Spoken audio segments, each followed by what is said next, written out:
things had gone a bit quiet with Christian Horner over these last few weeks. Not really much being said about him. Still the rumours about him coming back to Formula One, with the leading rumour being that he's going to try and buy either an entire Formula One team, part of a team as an investor, potentially come back as a team principal, but I think he has ambitions of a lot more, to be honest with you. And he was also spotted recently in New York City, posing for pictures with fans, but what was he doing there? Was he on holiday or was he there on business?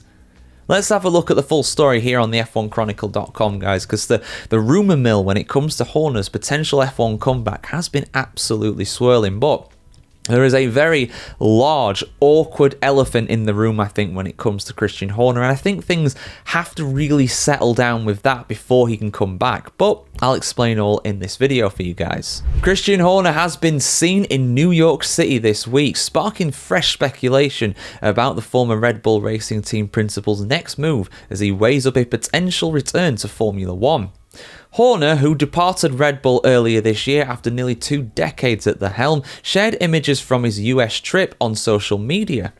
Fans quickly noticed the 51-year-old posing for pictures on the streets of Manhattan, marking one of his few public appearances since his exit from the Milton Keynes-based outfit. Since leaving Red Bull in late last summer, I mean, he did leave, yes, but I think he was pushed, to be honest with you, as well, but that's a story we've already covered for you guys here on the channel. Horner has largely kept a low profile, spending time with his family, including wife Jerry, on holidays in Croatia and Scotland. His latest trip to the United States, however, has drawn attention given New York's status as a global business hub and the headquarters of several major F1 investors. According to reports, Horner has already secured significant financial backing for his next motorsport venture.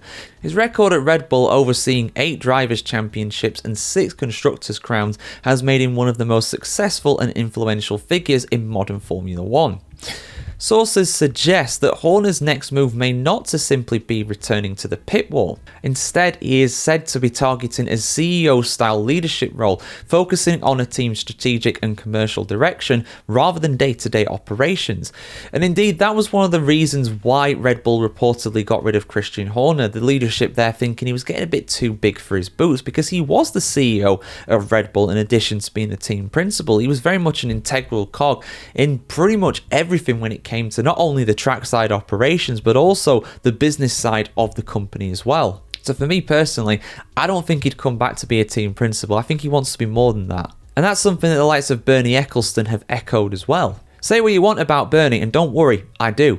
But when it comes to that, I think he's actually spot on, to be honest. Crucially, Horner is believed to be seeking equity in an F1 team, either as a minority or majority shareholder, or potentially through the creation of a new team entirely. Backed by investors reportedly capable of funding an outright team purchase, Horner's options are wide-ranging in an era when team valuations have skyrocketed. For example, McLaren, who are the current back-to-back constructors champions, they're valued at around $5 billion US, which is about £4 billion.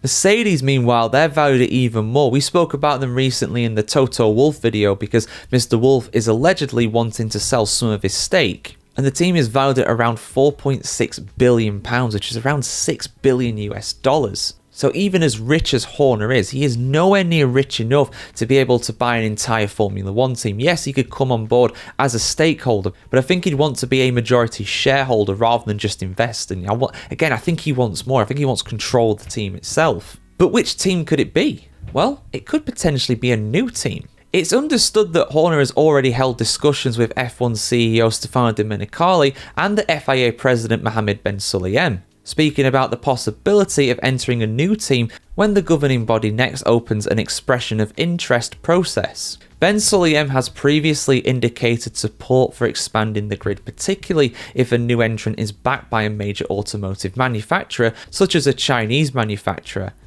And again, I'm pretty sure that is a story that we covered at the time, but I'll just go through the quote here from Ben Sulayem. He said, and I quote, "When we opened the expression of interest in 2023, what was the outcome based on? Due process, competency framework, and fulfilling FIA regulations. If there is a Chinese bid and it meets the requirements, I believe Formula One management would agree because it's about sustaining the business," end quote.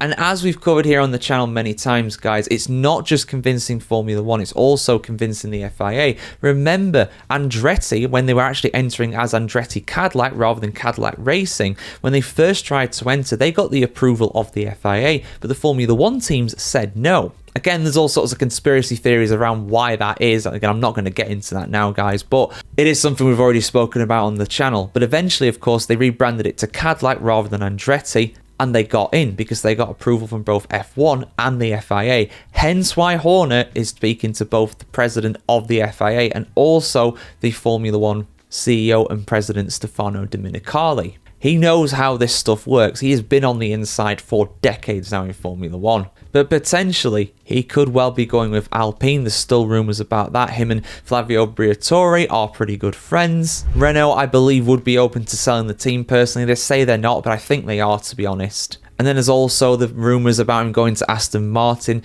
But again, I don't really see him doing that because I think Lawrence Stroll wouldn't have him in the team, and I don't think he wants to sell the outfit. I think he's made it very clear, again, a story we covered recently, he's made it very clear, Lawrence Stroll, that he wants to stay in Formula One till he wins the World Championship, and people might laugh at that, but I believe him. I believe that is his ambition. I don't think a man like him gets into Formula One and doesn't want to win the World Championship. You know, he's not there to make up the numbers. I believe he's there till I believe he's going to stay until they win a championship, and they could well do it. They got Adrian Newey at the helm. They got the most important person in Formula One. You could argue there. And one day maybe Max Verstappen as well. But that is a story for a different day. What was Horner doing in New York City? What was Horner doing in New York?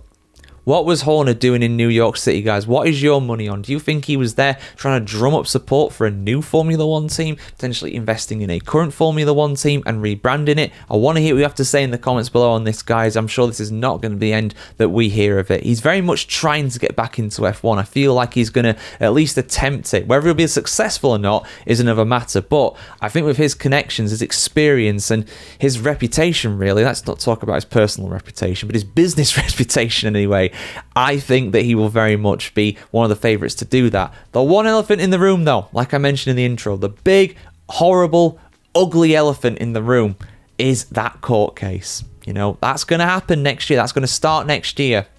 He is reportedly being sued by the complainant. He was, of course, cleared of all that in 2 investigations by Red Bull Racing. However, it's going to the High Court in London in the UK, and I'd be fascinated to see how that goes. But as it is right now, I think with that looming over him, I don't think any Formula One team is going to want anything to do with Horner. They're going to want to see how that evolves, how that works itself out. Because until that happens, can you imagine if Alpine hired Christian Horner and then the most horrible stuff comes out in that court case? He gets convicted of some horrific crimes, right? I'm not saying that's going to happen. I'm just saying that could happen. That is a possibility. We don't know all the story when it comes to that. The teams don't know it either. So I think right now, if Horner's going to come back into Formula One, it's going to be with his own team. He's going to need his own team to do that. But the investors might be saying the same thing as well. We don't want anything to do with you until this all gets cleared up.